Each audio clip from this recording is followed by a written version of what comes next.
The North African desert did not care who you were fighting for. By 1942, it had already killed men who never saw the enemy. Heat, distance, and thirst were as lethal as bullets. Units vanished not because they were defeated, but because they were forgotten.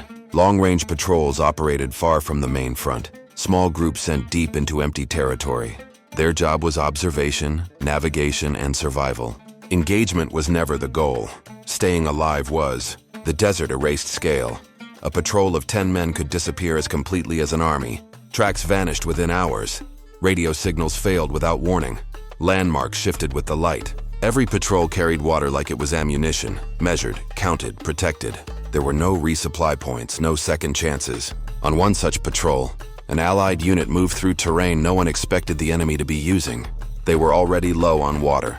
Their map showed nothing ahead. No camps, no roads, no life. At the same time, several miles away, an Axis patrol was making the same mistake. They had followed orders precisely. The route was correct. The timing was right. But the desert had changed. A landmark was gone, a calculation was wrong. They were also running out of water. Neither side knew the other was there. Not yet. The desert did something that battle never could. It stripped every soldier down to the same truth. They were not enemies. They were just men trying not to die in a place that wanted to kill them all. The British patrol and the German patrol stood face to face in the open desert. No trenches, no cover, no generals watching, just wind, sand, and thirst. One wrong gesture could have turned this moment into blood. No one spoke at first, because words belong to politics and commands. This moment belonged to survival. Then almost reluctantly, one soldier moved. He reached into his canteen, not to drink, but to offer. He held it out, and something unbelievable happened. No one fired, no one ran, no one shouted. A German soldier stepped forward, took the canteen, and drank. Not like a victor, not like an enemy, like a man who hadn't tasted life in hours. He didn't keep it. He handed it back. The patrols began passing water, between uniforms, between flags, between languages, between enemies. Men who were supposed to kill each other shared the one thing the desert refused to give them. No one had trained them for this. There was no military manual for mercy. There were no orders for compassion. But the desert did not care about sides. It only cared about who could survive. And in that moment, they chose life over war. And for a few impossible minutes in the middle of North Africa, the war paused. Not because leaders commanded it, but because soldiers allowed it. Just like Christmas in the trenches, this wasn't peace. It was something rarer, understanding. A reminder that sometimes, even in war, the enemy is human, and sometimes humanity wins, even if only for a moment. When the patrols returned to their own lines, nothing about them looked unusual. No wounds, no missing weapons, no obvious signs of contact. In the desert, survival often left no visible trace. But something had changed. Canteens were lighter than expected. Timestamps did not fully align with the route taken. Distances covered did not quite add up. No one asked directly. In the North African campaign, patrol reports were often vague by necessity. Sand erased evidence. Heat distorted judgment. Commanders accepted uncertainty because certainty was rare. What mattered was this. The patrol had returned. The men were alive. And so the report stayed clean. There was no mention of the encounter. No record of enemy proximity. No note about water shared with men who on paper did not deserve it. Because writing it down would have made it real. And once it was real, someone higher up would have been forced to respond. On the other side of the lines, the same silence held. Axis patrols were not expected to engage unless ordered. Survival was not questioned. Delay was normal. No one wanted to explain why they had come back alive when the desert usually did not allow that. So both sides did the same thing. They said as little as possible.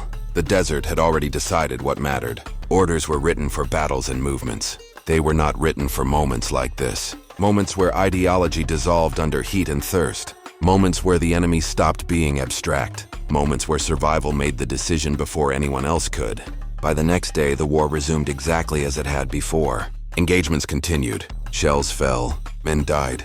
But somewhere between the lines, a truth existed that would never be acknowledged. That for a short time, far from command tents and radio rooms, the war had been suspended without permission. Not by strategy, but by need. The meeting ended the way it had to. Not with agreement, not with peace, but with distance. Orders still existed. Lines still mattered. And the desert did not care what had happened between a few exhausted men. The patrols turned away from each other without ceremony. No salutes, no promises, just slow steps back toward the sides they belonged to. The water they had shared was already gone, absorbed into the sand, leaving no trace it had ever been there. Not long after, the radios crackled again. Maps were unfolded. Coordinates were read aloud. The machinery of war restarted as if nothing unusual had happened. When the fighting resumed, it did not announce itself. It arrived suddenly, violently, and without memory. Dust erupted. Shots rang out. The desert returned to what it had always been. Some soldiers hesitated, just for a fraction of a second, long enough to recognize a shape, a helmet, a posture, a man who had been kneeling beside them hours earlier, sharing water under the same sun. Then instinct took over. Training replaced thought. And the moment passed. A canteen fell to the ground during the fighting, punctured, leaking.